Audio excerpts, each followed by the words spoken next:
So this was the first time Marvel tried to build one of those big CGI worlds, and at the time it was pretty neat, but unfortunately it didn't age well. Today, it's pretty hard to watch without having to joke about how disorienting it looks. Regardless, the film itself is alright. The rise and fall of Thor is a pretty commendable one. I honestly wouldn't have cared about his character if he hadn't gone through the struggle that he did. He was kind of a dick at the beginning.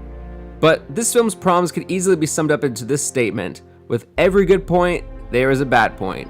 All the main characters and actors were stellar, but at the same time, I didn't care about Thor's friends for 1 second. Loki was a spectacular villain, and Tom Hiddleston provided a great performance, but at the same time, while he shined, Anthony Hopkins kind of went down into a more cameo role. While the CGI and backgrounds were mind-blowing at the time, they definitely aged poorly and seemed to have looked more like an experiment above anything else.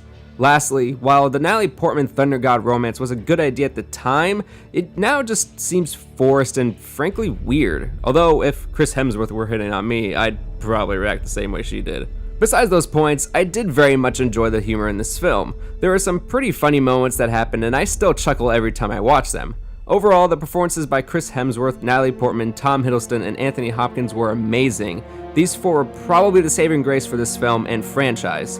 If not for them, I doubt there would have been a second Thor movie.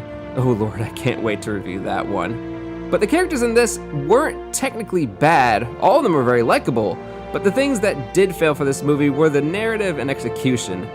Thor Ragnarok was perfect in almost every way, and the director took those characters and made a very good story. Unfortunately, this Thor fails to have as compelling of a story, but it does check off a few good things every now and then. Should a lot of moviegoers watch this? I don't know. It was fun and, well, worth seeing. 6.5 out of 10. This film was alright. Thank you for watching.